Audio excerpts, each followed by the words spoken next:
Good evening to you all in the precious name of Lord Jesus Christ on this fine evening. കർത്താവിൻ്റെ ധന്യനാമത്തിൽ കടന്നു വന്നിരിക്കുന്ന എല്ലാ പ്രിയമുള്ളവർക്കും എൻ്റെ ആഴമായ സ്നേഹവന്ദനം. ഈ തിരുവചന പഠനത്തിനായി കടന്നു വന്നിരിക്കുന്ന നിങ്ങളെ ഞാൻ വളരെ അഭിനന്ദിക്കുന്നു. ജീവിതത്തിൻ്റെ പല തിരക്കുകളുടെ നടുവിൽ അതെല്ലാം മാറ്റിവെച്ചിട്ടാണ് നിങ്ങൾ കടന്നു വന്നിരിക്കുന്നത്. നമ്മളിവിടെ പഠിക്കുന്നത് ഏറ്റവും പ്രാധാന്യമേറിയ സംഭവമാണ്. ലോകത്തിലെ രാഷ്ട്രീയ നേതാക്കന്മാർക്കോ ശാസ്ത്രജ്ഞന്മാർക്കോ വെളിപ്പെട്ട് കിട്ടിയിട്ടില്ലാത്തതും അവർക്ക് ചിന്തിക്കാൻ സാധിക്കാത്തതുമായ ഒരു വലിയ വിഷയത്തിലാണ് നമ്മൾ നിൽക്കുന്നത്. അത് കർത്താവിൻ്റെ ദാസന് മുമ്പേ പറഞ്ഞതിൽ ഒരു സഭയ്ക്ക് വേണ്ടിയിട്ടല്ല ഇവിടെ ഇത് സംസാരിക്കുന്നത്. സ്വർഗത്തിൽ മുന്നയിക്കപ്പെട്ടവരാണ് നിങ്ങൾ, അതുകൊണ്ടാണ് ഇത് കേൾക്കാൻ വന്നത്. ആ മുന്നയിക്കപ്പെട്ടവരെ തേജസ്കരിക്കുക എന്ന സ്വർഗീയ പ്രൊസീഡിയറുണ്ട്. ആ പ്രൊസീഡിയറിൽ ദൈവമക്കളെ സഹായിക്കുക എന്നുള്ള യത്നമാണ് ഞങ്ങൾക്ക് ചെയ്യുവാനുള്ളത്. ഒരു സഭയെ വിമർശിക്കാനോ ഒരു സഭയെ കുറ്റം പറയാനോ ഉള്ള സമയമല്ല അതൊന്നുമല്ല നമ്മുടെ ലക്ഷ്യം. പക്ഷെങ്കിൽ എന്താണ് പ്യുവർ ഗോസ്പൽ, എന്താണ് കർത്താവിൻ്റെ വരവിൽ സംഭവിക്കുന്നത്, ഈ ചിന്തയായിരിക്കട്ടെ നമ്മളെ ഭരിക്കുന്നത്. അതൊരു സഭയ്ക്കും എതിരല്ല. ഞാൻ ഒരു സഭയും എതിരായിട്ട് സംസാരിക്കുന്ന ആളുമല്ല. എന്നാൽ നമ്മൾ വളരെ ഗൗരവത്തിലെടുക്കണം. നമ്മൾ ചിന്തിക്കാൻ പോവുകയാണ്. വെളിപ്പാട് പുസ്തകം 6-ാം അധ്യായം 1-ാം വാക്യം വായിക്കാം. വെളിപ്പാട് പുസ്തകം 6-ാം. മുദ്രകളിൽ ഒന്ന് പൊട്ടിച്ചപ്പോൾ നീ വരിക എന്ന 4 ജീവികളിൽ ഒന്ന് ഇടിമുഴക്കം പോലെ പറയുന്നത് ഞാൻ കേട്ടു. അപ്പോൾ ഞാൻ ഒരു വെള്ളക്കുതിരയെ കണ്ടു. അതിന്മേൽ ഇരിക്കുന്നവന്റെ കയ്യിൽ ഒരു വില്ലുണ്ട്. അവനൊരു കിരീടവും ലഭിച്ചു. അവൻ ജയിക്കുന്നവനായും ജയിപ്പാനായും പുറപ്പെട്ടു. സ്വർഗത്തിൽ 24 മൂപ്പന്മാരായ പഴയ നിയമ പുതിയ നിയമ വിശുദ്ധന്മാർ ദൈവത്തെ ആരാധിക്കുമ്പോൾ നാം ഇന്നലെ ചിന്തിച്ചതുപോലെ സർവശക്തനായ ദൈവത്തിന്റെ കരങ്ങളിൽ ഇരിക്കുന്ന 7 മുദ്രയിടപ്പെട്ട പുസ്തകം. ആ പുസ്തകം തുടർന്നുള്ള ലോകത്തിലെ സംഭവങ്ങളുടെ റിമോട്ടാണ്. ആ പുസ്തകം വാങ്ങുവാൻ ഏക യോഗ്യൻ അർക്കപ്പെട്ട കുഞ്ഞാട് മാത്രം. ഭൂമിയെ റിലേറ്റഡ് ടു എർത്ത് ആ പുസ്തകം. അതുകൊണ്ടാണ് നീ അർക്കപ്പെട്ടു, നിന്റെ രക്തം കൊണ്ട് നീ സകലരെയും വിലയ്ക്ക് മേടിച്ചു, അതുകൊണ്ട് നിനക്കിത് തുറക്കാം. നീ അർക്കപ്പെട്ടു. അങ്ങനെ കുഞ്ഞാട് 1-ാമത്തെ മുദ്ര പൊട്ടിക്കുമ്പോൾ ഭൂമിയിൽ എതിർ ക്രിസ്തു പ്രവേശിക്കുന്നു. വെള്ളക്കുതിര സമാധാനത്തിന്റെ അടയാളം. പക്ഷെ കയ്യിലിരിക്കുന്നത് ഒരു വില്ല, യുദ്ധായുധമാ. അവൻ ജയിക്കുന്നവനായും ജയിപ്പാനായും പുറപ്പെട്ടു. നാം നേരത്തെ ചിന്തിച്ചതുപോലെ റാപ്ചർ എന്ന മഹാസംഭവത്തോടെ ഈ ലോകം പരിപൂർണമായിട്ട് മാറാവും. ഒരു കുപ്പിപ്പാത്രം പൊട്ടിച്ചെതറുന്നത് പോലെയോ, കിഴക്ക് കഴിഞ്ഞ നവംബറിൽ അടിച്ച, ഇന്തോനേഷ്യക്ക് അപ്പുറത്ത് തായ്ലൻഡിൽ അടിച്ച ആ ഹയ്യാൻ എന്ന ചുഴലിക്കാറ്റിൽ പട്ടണങ്ങൾ നിലംപൊത്തി ആക്രിക്കടൽ കൂട്ടിയിട്ടിരിക്കുന്ന ഇരുമ്പ് പോലൊരു പട്ടണം മാറിയതുപോലോ ആ വലിയ സംഭവത്തിൽ ഈ ഭൂമി വല്ലാണ്ട് മാറും. 19:16 പുറപ്പാടിൽ പറഞ്ഞ പോലെ ദൈവ സാന്നിധ്യമാണ്, കർത്താവിന്റെ മേഘപ്രത്യക്ഷതയാണ്. മഹത്വ പ്രത്യക്ഷതയല്ല, അത് 7 വർഷം കഴിഞ്ഞ മേഘപ്രത്യക്ഷത തന്റെ വൃതന്മാരെ കളക്ട് ചെയ്യുവാൻ.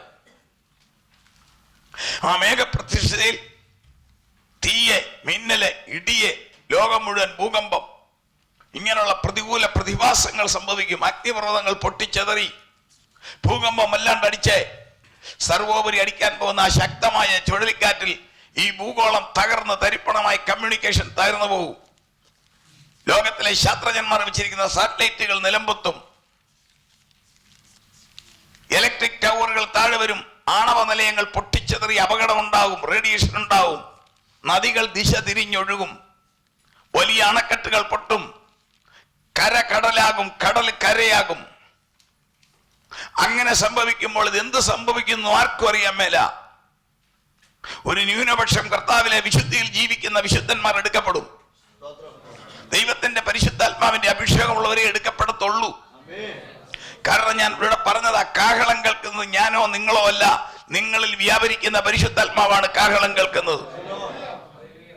ദൈവത്തിന്റെ പരിശുദ്ധാത്മാവിനെ ദുഃഖിപ്പിക്കരുതേ, അതിനാലല്ലോ നിങ്ങൾ വീണ്ടെടുപ്പ് നാളിനായി മുദ്രയിട്ടിരിക്കുന്നത്. എഫേസ്യർ 4:7, 4:30. ആ പരിശുദ്ധാത്മാവിന്റെ അഭിഷേകം നമ്മിലുള്ളവർ, അഭിഷേകമുള്ള അഭിഷിക്തരാണ് നിങ്ങൾ. Praise the Lord. അഭിഷിക്തർ അത് കേൾക്കും, അവർ രൂപാന്തരപ്പെടും. ഈ ഭൂമി തകർന്നു കിടക്കുമ്പോൾ ഇതിന്റെ പ്രശ്നങ്ങൾ പരിഹരിക്കാൻ ഒരു ഭരണകൂടത്തിനും സാധിക്കത്തില്ല. അവരും ഒരു നല്ല പങ്ക് മരിക്കും. ഇതെന്താ സംഭവിച്ചതെന്ന് ആർക്കും അറിയാൻ മേല. മനുഷ്യന്റെ സാറ്റലൈറ്റുകൾക്ക് അപ്പുറമായി ശക്തമായ ചുഴലിക്കാറ്റടിച്ചതെല്ലാം തകരുമ്പോൾ, ഭൂകമ്പവും ചുഴലിക്കാറ്റൊന്ന് സമാധാനപ്പെടുമ്പോൾ കർത്താവിന്റെ വരവായിരുന്നുള്ള ചിന്തയെ മാറും. ശവം കുമിഞ്ഞുകൂടി കിടക്കും. മുറിവേറ്റവരും കൈയൊടിഞ്ഞവരും വേറൊന്ന്. അപ്പോഴാണ് ഇവൻ പ്രത്യക്ഷപ്പെടും. അവൻ പ്രത്യക്ഷപ്പെടുമ്പോൾ ദാനിയേൽ 9:27 കാണാം, അവൻ 3 കൂട്ടരോട് ഉടമ്പടി ചെയ്യും. ഇംഗ്ലീഷിൽ വായിക്കണം അത്. ദാനിയേൽ 9:27 മലയാളത്തിൽ വായിച്ചു. അത് പലരോട് നിയമത്തെ കഠിനമാക്കും. ഇനി ഇംഗ്ലീഷിലൊന്ന് വായിച്ചേ. Somebody who have English Bible, Daniel 9:27. And he shall make a strong covenant. He shall make a strong covenant With many for one. with many for 1 week. പ്രവചനത്തിൽ ഒരു ദിവസം ഒരു വർഷമാണ്. അതാണ് പ്രവചനം. വായിച്ചേ സംഖ്യാപുസ്തകം 14:34. സംഖ്യാപുസ്തകം 14:34.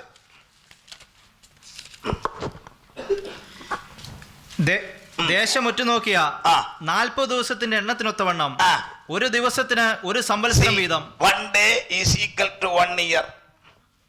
ഇതാണ് 7 വർഷത്തേക്ക് അവരൊരു 7 സംവത്സര ഉടമ്പടി ചെയ്യും. He shall make a strong covenant with many for a week. അവൻ ഒരാഴ്ച വട്ടത്തേക്ക് ഉടമ്പടി ചെയ്യാൻ പോവുകയാണ്. ഇവനെ പ്രൊമോട്ട് ചെയ്യുന്നതാണ് യൂറോപ്യൻ യൂണിയൻ. വായിക്കാം വെളിപ്പാട് 13:1. ലോകത്തിലെ രാഷ്ട്രങ്ങളെല്ലാം ശിഥിലമായി കിടക്കുമ്പോൾ അപ്പോൾ 10 കൊമ്പും ബാക്കി നമ്മൾ പുറകെ ചിന്തിക്കാൻ പോവുക. 10 കൊമ്പ് റോമൻ സാമ്രാജ്യത്തിന്റെ തലയിൽ ഉത്ഭവിക്കുന്ന ഇന്നലെ നമ്മൾ ചിന്തിച്ച ദാനിയേൽ പ്രവചനം 7-ാം അധ്യായത്തിന്റെ 7-ാം വാക്കിലെ 10 കൊമ്പ് റോമൻ സംസ്കാരത്തിൽ ഉടലെടുത്തിരിക്കുന്ന യൂറോപ്യൻ എക്കണോമിക് കമ്മ്യൂണിറ്റി. അവർക്ക് മാത്രം ഒരല്പ ചൈതന്യം കാണും. ബാക്കി രാജ്യങ്ങൾക്കൊന്നും പ്രവർത്തിക്കാൻ സാധിക്കാതെ നിശ്ചലമാകുമ്പോൾ ഇവനെ കാണുമ്പോൾ അവർ പറയും, നീ ഭരിച്ചോളുക, ഞങ്ങൾ സപ്പോർട്ട് ചെയ്യാം. അതാണ് 10 കൊമ്പുകളിൽ നിന്നല്ല, കൊമ്പുകൾക്കിടയിൽ ചെറിയ കൊമ്പ്. ഇവൻ 3 കൂട്ടരോടാണ് ഉടമ്പടി ചെയ്യുവാൻ സാധ്യത. ഒന്ന്, പരമപ്രധാനമായിട്ട് അവൻ ഉടമ്പടി ചെയ്യാൻ പോകുന്നത് യഹൂദനോട്. കർത്താവിന്റെ ഒരു പ്രവചനം എന്ന് നിവർത്തിക്കും. യോഹന്നാൻ 5:43. യോഹന്നാൻ 5:43.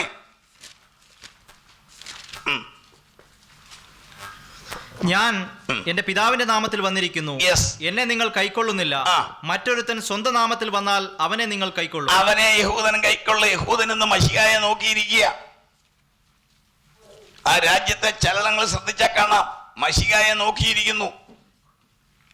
അപ്പോൾ ഇവൻ വരുമ്പോൾ ഇവന്റെ ആക്ഷൻ കാണുമ്പോൾ ഇവൻ മശിഹ എന്ന് മനസ്സിലാക്കും. കാരണം ഇവൻ ആദ്യമേ ചെയ്യാൻ പോകുന്ന പരിപാടി യഹൂദന്റെ ചിരകാല ശക്തമായ അഭിലാഷം എന്ന് പറയുന്നത്, അവർക്ക് ഏറ്റവും വലിയ ആശയം, ആഗ്രഹം, ആശ, അവരുടെ അഭിലാഷം, അവരുടെ ദേവാലയം നിർമ്മിക്കണം. ദേവാലയത്തിന്റെ അപ്പോൾ തന്നെ എനിക്ക് ദൈവമക്കളോട് പറയാനുള്ളത്, 2 ദേവാലയത്തിന്റെ ദൃശ്യം അവിടെ കാണാം. സ്തോത്രം. ഞാൻ അങ്ങോട്ടോട് നോക്കണമല്ലോ സമയം. ഒരു ദേവാലയം ഇവന് കയറിയിരിക്കാനുള്ളത്. അത് കഴിഞ്ഞൊരു ദേവാലയത്തിന്റെ ദൃശ്യം കാണുന്നുണ്ട്. തേജസ്സിന്റെ ശരീരത്തിൽ ഞാനും നിങ്ങളും. അന്നത്തെ ജാതികളെ വർഷത്തിൽ ഒരിക്കൽ അവിടെ കൊണ്ടുപോയി ആരാധിപ്പിക്കുന്ന ദൈവത്തിന്റെ ദേവാലയം. 7 ദേവാലയത്തെ കുറിച്ചാണ് ബൈബിൾ പഠിപ്പിക്കുന്നത്. 1 at a time. ദേവാലയം ഒന്നേ ഉള്ളൂ ഒരിക്കൽ. ഒന്നാമത്തെ ദേവാലയം ടബർനാക്കിൾ, സമാഗമന കൂടാരം, മോശ നിർമ്മിച്ചത്. അതങ്ങോട്ട് തീർന്നു കഴിഞ്ഞപ്പോൾ രണ്ടാമത്തെ കൂടാരം, രണ്ടാമത്തെ ദേവാലയം ശലോമോൻ നിർമ്മിച്ചത്. അതിന്റെ കൂദാശ നടത്തിയപ്പോൾ ദൈവത്തിന്റെ തേജസ് ഇറങ്ങി. അതാണ് നെബൂഖദ്നേസറും കൂട്ടരും തകർത്തത്. അത് കഴിഞ്ഞ് 70 വർഷം കഴിഞ്ഞപ്പോൾ 2 കൽപ്പന. ദേവാലയം പുനഃസ്ഥാപിക്കുവാനും മതിലു പണിയുവാനും 2 കൽപ്പനകൾ 2 സമയത്ത്.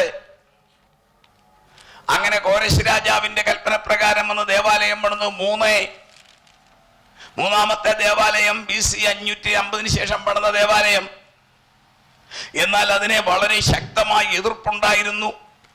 നമുക്ക് തന്നെ അറിയാം, സൻബല്ലത്തെ, തോബിയാവ് മുതലായ പുള്ളികളെ ദേവാലയത്തിനെതിരായി പ്രവർത്തിച്ചതുകൊണ്ട് അതിന്റെ രൂപഭംഗിയിൽ തീർത്തില്ലെങ്കിലും ദേവാലയം പണിതതേ ഉള്ളൂ. 4ാമത്തെ ദേവാലയമാണ് 46 വർഷം കൊണ്ട് യഹൂദന്മാർ നിർമ്മിച്ചതും നമ്മുടെ കർത്താവ് കയറിയതും അന്നത്തെ ഭരണകർത്താവായ ഹേരോദാവ് നിർമ്മിച്ചു മുൻപിൽ നിന്ന് സപ്പോർട്ട് ചെയ്തതുമായ ദേവാലയം. ആ ദേവാലയം AD 70 തകർത്തു. ഇന്ന് ഒരു ദേവാലയം അവിടെ ഇല്ല. എന്നാൽ ഒരു ദേവാലയം ഇപ്പോൾ ഇവിടെ ഉണ്ട്. 5ാമത്തെ ദേവാലയം നിലവിലുണ്ട്. 1 at a time. 5ാമത്തെ ദേവാലയം നമ്മൾ പള്ളികളിലോ ഹോളുകളിലോ എല്ലാം ആരാധിക്കുന്നു, അതെല്ലാം നല്ലതാ. എന്നാൽ 5ാമത്തെ ദേവാലയത്തെ കുറിച്ച് പറഞ്ഞ അതല്ല. സഭയാകുന്ന ദേവാലയം, വിശുദ്ധന്റെ ശരീരമാകുന്ന ദേവാലയം. 1 കൊരിന്ത്യർ 3:16 നിങ്ങൾ ദൈവത്തിന്റെ മന്ദിരമെന്നും ദൈവത്തിന്റെ പരിശുദ്ധാത്മാവ് നിങ്ങളിൽ വസിക്കുന്നുവെന്ന് നിങ്ങൾ അറിയുന്നില്ലയോ? അപ്പൊ എത്രയായി ദേവാലയം? 5. ഈ ദേവാലയം സ്വർഗത്തിലോട്ട് എടുക്കുമ്പോൾ ഒരു ഫേക്ക് ദേവാലയം ഇവിടെ വരണം. ആ ദേവാലയത്തിലാണ് ആന്റി ക്രൈസ്റ്റ് കയറിയിരിക്കും. വായിച്ചേ, ദാനിയേൽ 9:26-27. 62 ആഴ്ചവട്ടം കഴിഞ്ഞിട്ട് അഭിഷിക്തൻ ഛേദിക്കപ്പെടും, അവൻ ആരുമില്ലെന്ന് വരും. പിന്നെ വരുവാനിരിക്കുന്ന പ്രഭുവിന്റെ പടജനം നഗരത്തെയും വിശുദ്ധ മന്ദിരത്തെയും നശിപ്പിക്കും. അപ്പൊ വിശുദ്ധ മന്ദിരം ഉണ്ടാവും. അടുത്ത വാക്യം, അവന്റെ അവസാനം ഒരു പ്രളയത്തോടെ ആയിരിക്കും. 2 തെസ്സലോനിയർ 2:4. അവൻ ദേവാലയത്തിൽ ഇരുന്നു കൊണ്ട് മതി ആന്റി ക്രൈസ്റ്റ്. അപ്പോൾ അതിനൊരു ദേവാലയം വേണം. 7ാമതൊരു ദേവാലയം ഉണ്ട്. അതിന്റെ ആക്ഷൻ നമുക്ക് നാളെ ചിന്തിക്കാം. നിങ്ങൾ എന്നെ ഓർപ്പിക്കണം. ഈ 6ാമത്തെ ദേവാലയത്തിനെ നിങ്ങൾ ചരിത്രം പഠിച്ചവർക്കെല്ലാം അറിയാം. 948 ഇസ്രായേൽ രാഷ്ട്രമായപ്പോൾ മുതൽ സംഘർഷമായിരുന്നു. അവർ പ്രതീക്ഷിച്ച ദേവാലയം പണിയുവാൻ പ്രതീക്ഷിച്ച സ്ഥലത്താണ് ഹോമറുടെ പ്രസിദ്ധമായ ഡോം ഓഫ് ആർക്ക് ഇരിക്കുന്നത്. ഇവരതിനിട്ടാണ് പിടിച്ചത്. അറബികൾ പറഞ്ഞു, ഈ ലോകത്തിലെ ഒടുവിലെത്തിയ അറബി ശേഷിച്ചാലും തരത്തില്ല. എന്നാൽ ദൈവമക്കളെ, ഞാനൊരു കാര്യം പറയും. ഇപ്പോൾ ഇസ്രായേൽ പറയുന്നു ഞങ്ങൾക്കത് വേണ്ട. അവിടെയല്ല ദേവാലയം. എക്സാക്ട് സ്ഥലം അവർ കണ്ടുപിടിച്ചു. അവിടെയല്ല ദേവാലയം ഇരുന്ന സ്ഥലം കണ്ടുപിടിച്ചു. 72 മണിക്കൂറുകൾ കൊണ്ട് ദേവാലയം നിർമ്മിച്ച് തീർക്കത്തക്കവണ്ണം സകല സന്നാഹങ്ങളും അവിടെ ചെയ്തു വെച്ചിട്ടുണ്ട്. 989 അമേരിക്കയിലെ യഹൂദന്മാർ 2 കപ്പൽ ബ്രിക്സ് ആണ് അയച്ചു കൊടുത്തത്. അത് രഹസ്യമായിട്ട് സൂക്ഷിച്ചു വെച്ചിട്ടുണ്ട്. ഈ ദേവാലയം പണിയുവാനുള്ള സകല സന്നാഹങ്ങളും റെഡിയാക്കി വെച്ചിരിക്കുകയാണ്. അവരുടെ കയ്യിലോട്ടൊരു സാങ്ഷൻ ആരെങ്കിലും കൊടുത്താൽ സംഘർഷം നമുക്ക് ഇന്ന് അനുവദിക്കാത്തതുകൊണ്ടാ. ആ സ്ഥലത്തെ ചൊല്ലിയുള്ള ഡിസ്പ്യൂട്ട് തീർന്നിട്ടില്ല. അത് തീർന്നാൽ 72 മണിക്കൂറിനകം ദേവാലയ സ്ട്രക്ചർ ഉയരും. ഇവൻ 3 കൂട്ടരോട് ഉടമ്പടി ചെയ്യും. Anti Christ. 1-ാമതവൻ യഹൂദനോട് ഉടമ്പടി ചെയ്യും. അതാണ് ഇന്നലെ നമ്മൾ ചിന്തിച്ചത്. അവനൊരു യഹൂദന്റെ ജീനുള്ളവനാണ്. ഒരു ദാൻ ഗോത്രക്കാരന്റെ ജീനുള്ളവനെ ആന്റി ക്രൈസ്റ്റ് ആകാനൊക്കത്തുള്ളൂ. അല്ലാത്ത ഒരുത്തനെ യഹൂദൻ അംഗീകരിക്കത്തില്ല. അവൻ പറയും, ഞാൻ നിങ്ങളുടെ ആളാണ്, നിങ്ങളുടെ എല്ലാ കാര്യങ്ങളും ഞാൻ ചെയ്യാം. അതിന്റെ ശരിയായിട്ടുള്ള ക്ലൂ വായിക്കണമെങ്കിൽ എഹെസ്കേൽ 38-7 വാക്യത്തിൽ എന്റെ ബെസ്റ്റ് ക്ലൂ ഇരിപ്പുണ്ട്. വായിച്ചേ. ഒരുങ്ങിക്കൊള്ളുക, നീ നിന്റെ അടുക്കൽ കൂടിയിരിക്കുന്ന നിന്റെ സമൂഹമൊക്കെയും ഒരുങ്ങിക്കൊള്ളുവിൻ. അടുത്തത്, നീ അവർക്ക് മേധാവിയായിരിക്കും. ടൈമിംഗ് കേട്ടോണം. ഏറിയ നാൾ കഴിഞ്ഞിട്ട് നീ സന്ദർശിക്കപ്പെടും. അത് സോവിയറ്റ് റഷ്യയോട് പറയുന്നത്. അടുത്ത വാക്യം, വാളിനൊഴിഞ്ഞു പോകുന്നതും പല ജാതികളിൽ നിന്നും ശേഖരിക്കപ്പെട്ടതുമായ ഒരു രാജ്യത്തിലേക്ക് നീ ഒടുക്കം വന്നു ചേരും. ഒരു രാജ്യത്തിലേക്ക് നീ ഒടുവിൽ വരും. അതാണ് നമ്മൾ എടുക്കപ്പെട്ടതിന് ശേഷം നടക്കുന്ന യുദ്ധമാണ്. നീ ഒടുക്കം വരും, അതിന്റെ ഒടുവാണെന്ന്. അടുത്ത വാക്യം ഒന്ന് വായിച്ചേ. നിരന്തര ശൂന്യമായി കിടന്നിരുന്ന, എത്ര വ്യക്തമാണെന്ന് നോക്കിക്കോണം. നിരന്തര ശൂന്യമായി കിടക്കുന്നതല്ല, കിടന്നിരുന്ന. 948 മുമ്പ് വരെ നിരന്തര ശൂന്യമായി കിടന്നിരുന്ന. അപ്പോൾ 948 ശേഷമായിരിക്കും ഈ സംഭവം. അടുത്ത വാക്യം, ഇസ്രായേൽ പർവ്വതങ്ങളിൽ തന്നെ. എത്ര കറക്റ്റ്? അടുത്ത വാക്യം.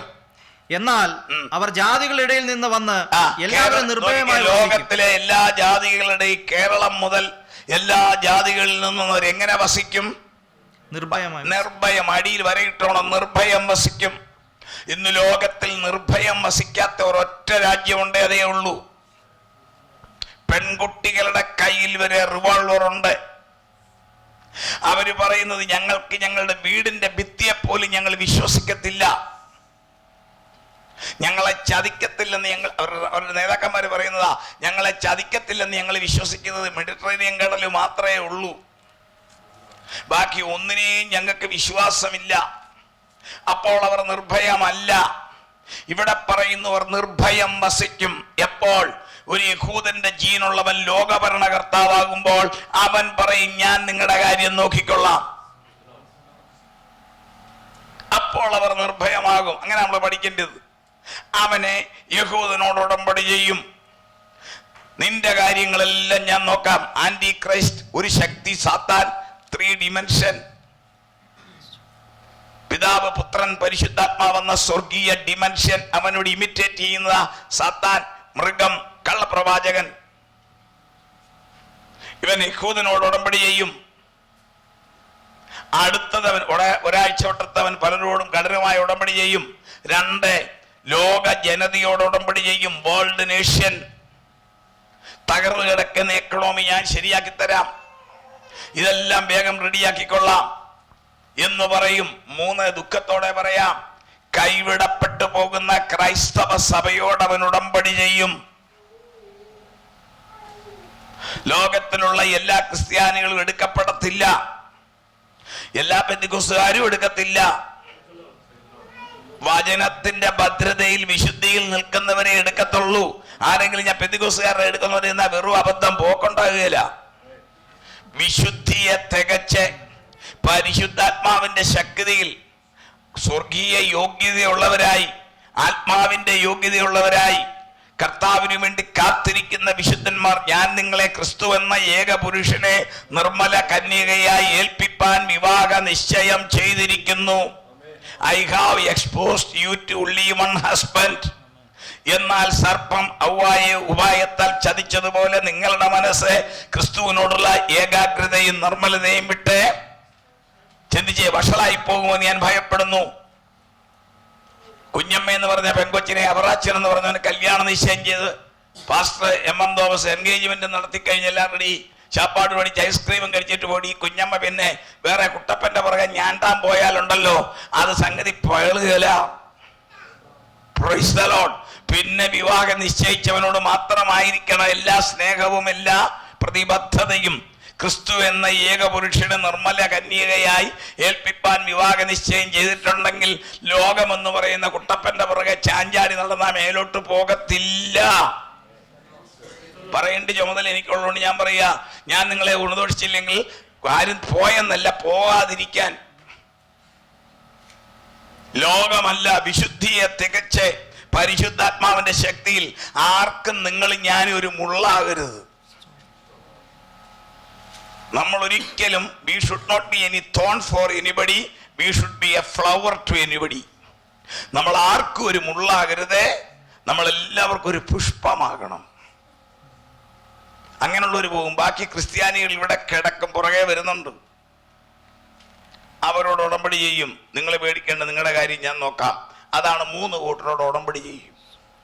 അവനങ്ങോട്ട് ഭരണം തുടങ്ങും. അപ്പോൾ ഇവൻ ഈ ലോകത്തെ അങ്ങോട്ട് ഭരിക്കാനായിട്ട് ഇനി 13-ാം അധ്യായത്തിന്റെ 1-ാം വാക്യം ഒന്നുകൊണ്ടെന്ന് വായിച്ചവൻ അവൻ ആളുകളെ കൺട്രോൾ ചെയ്യുന്ന വിധമാണ്. അപ്പോൾ 10 കൊമ്പും 7 തലയും കൊമ്പുകളിൽ 10 രാജമുടിയും തലയിൽ ദൂഷണ നാമങ്ങളുമുള്ള ഒരു മൃഗം സമുദ്രത്തിൽ നിന്ന് കയറുന്നത് ഞാൻ കണ്ടു.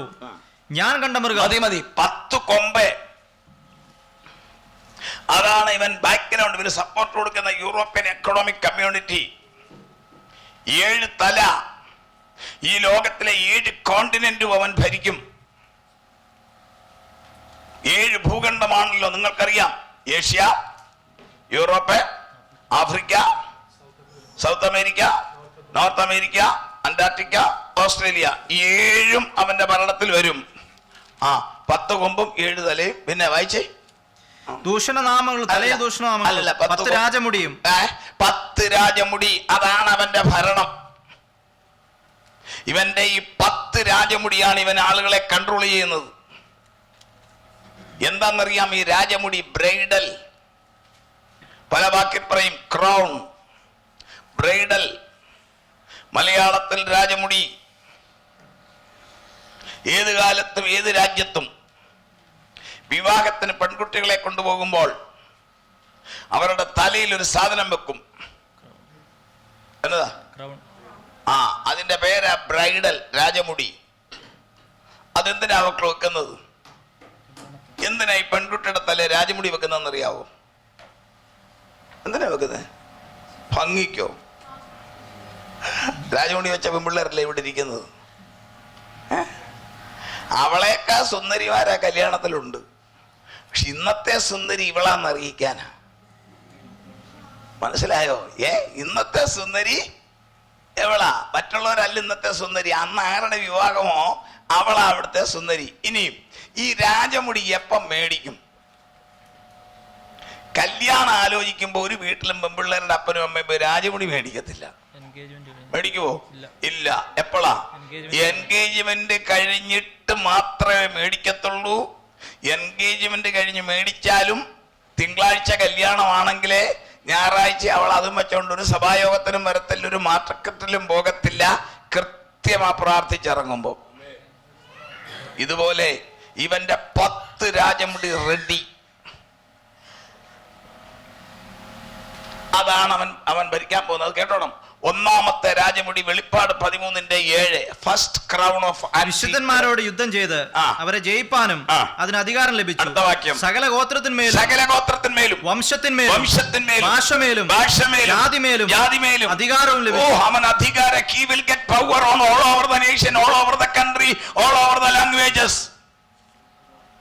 നിങ്ങളെ കമ്പ്യൂട്ടർ ഉപയോഗിക്കുന്നവരാണല്ലോ, അടിച്ചു നോക്കിക്കോ, കിട്ടും. 2009 മുതൽ ഒരു സിസ്റ്റം, ന്യൂ വേൾഡ് ഓർഡർ. ഈ ലോകത്തിൽ കാര്യമായ 3 പ്രശ്നമുണ്ട്. അത് പരിഹരിക്കാൻ ഒരു ഭരണകർത്താവിനും സാധിക്കുന്നില്ല, ഒരു സയന്റിസ്റ്റിനും സാധിക്കുന്നില്ല. ഏറ്റവും കാതലായ 3 പ്രശ്നം. ഒന്ന്, ഏതെല്ലാം രാജ്യത്തിന് എന്നെല്ലാം സൈനിക ശക്തി ഉണ്ടെന്ന് പറഞ്ഞാലും തീവ്രവാദികൾ പെരുകുന്നു, ടെററിസം. 2, ഇന്നത്തെ കുട്ടികളെല്ലാം MBA-കാരാ. ബിസിനസ്സിനകത്ത് ഇടപെടുന്നവരെല്ലാം MBA-കാരാ. MBA-കാരില്ലാത്ത ഒരു സ്ഥാപനവും ഇല്ല. എന്നിട്ടും എക്കണോമി താഴെ പോകുന്നു. പിടിച്ചു നിൽക്കാനൊക്കുന്നില്ല. ലോകത്തിന്റെ സ്ട്രക്ചർ എന്ന് പറഞ്ഞ എക്കണോമിയാ. എല്ലാ രാജ്യങ്ങളുടെ എക്കണോമിയാണ് രാജ്യത്തിന്റെ സ്ട്രക്ചർ. അല്ല, പട്ടാള ശക്തി മാത്രമല്ല, എക്കണോമി തലകുത്തുന്നു. 2009 മുതൽ സംഭവിച്ചുകൊണ്ടിരിക്കുന്ന ഏറ്റവും വലിയൊരു ക്രൈസിസ് ആണ്. എക്കണോമി താഴെ പോകുന്നു. എല്ലാ തരത്തിലും പിടിച്ചു നോക്കിയിട്ടും പറ്റുന്നില്ല. ശക്തന്മാരായ അമേരിക്കയിൽ 238 ബാങ്കാണ് നിലം പൊത്തിയത്. കൊളോണിയൽ ബാങ്ക് എന്ന് പറയുന്നത് സ്ട്രോങ് ആയിരുന്നു, അതും താഴെ വന്നു. 1, തീവ്രവാദികൾ പെരുകുന്നു. 2, എക്കണോമി കൂമ്പുകുത്തുന്നു തെരുതരെ. 3, ആറ്റം വർദ്ധിക്കുന്നതിനാൽ ഒരു രാജ്യത്തെയും കാര്യമായ ഭയമില്ല.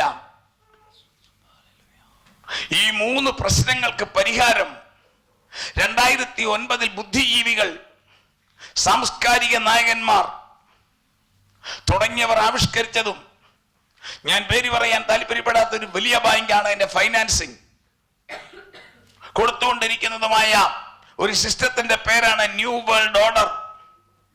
അതെന്താണെന്ന് പറയുമ്പോൾ നിങ്ങൾക്ക് മനസ്സിലായ സംഗതി എന്നാണ്? എല്ലാ രാജ്യങ്ങൾക്കും അവരവരുടെ പരമാധികാരം. അതിന്മേൽ ആരും കൈകാര്യം ചെയ്യണം. അമേരിക്കയ്ക്ക് അമേരിക്കൻ പ്രസിഡന്റ്, ഇന്ത്യക്ക് ഇന്ത്യൻ പ്രധാനമന്ത്രി, ഇവിടുത്തെ രാജാവ് ഇങ്ങനെ ഇരിക്കട്ടെ.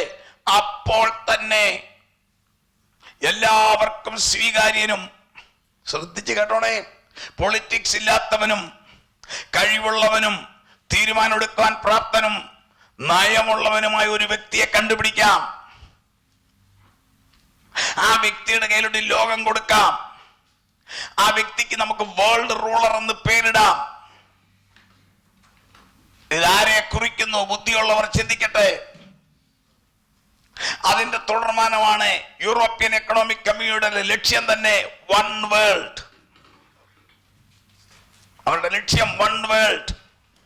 അതിന്റെ ഓമന പേരുകളാണ് നിങ്ങൾ കേൾക്കുന്നത്. Globalisation, global village. കേട്ടിട്ടുണ്ടോ ഈ വാക്കുകളൊക്കെ? Globalisation, global village, new world order. ഇത് മുഴുവൻ വിളിച്ചു പറയുന്നത് ഒറ്റ ലോകമായിട്ട് കൊണ്ടുപോകാം. അതാണ് വെളിപ്പാട് 13:7 പറയുന്നത്, സകല ലോകത്തിന്മേൽ ഇവൻ അധികാരം കിട്ടും. എല്ലാ രാജ്യത്തിലും അധികാരികൾ കാണും, പക്ഷേ അതിന്റെ മേലൊരു പവറായിട്ട് ആളിങ്ങോട്ട് വരും. രണ്ടാമത്തെ രാജമുടി വെളിപ്പാട് 13:5. വമ്പും ദൂഷണവും സംസാരിക്കുന്ന വായ് അതിന് ലഭിച്ചു. അതെ, യോഹന്നാൻ അപ്പോസ്തലന്റെ ഭാഷയാണ് വമ്പും ദൂഷണവും പറയുന്ന നാവ്. തിരുവചനം പഠിച്ചാൽ കാണാം, ആധുനിക സയൻസ് പഠിച്ചാൽ കാണാം, എല്ലാവരോടും അവൻ നേരിട്ട് സംസാരിക്കും.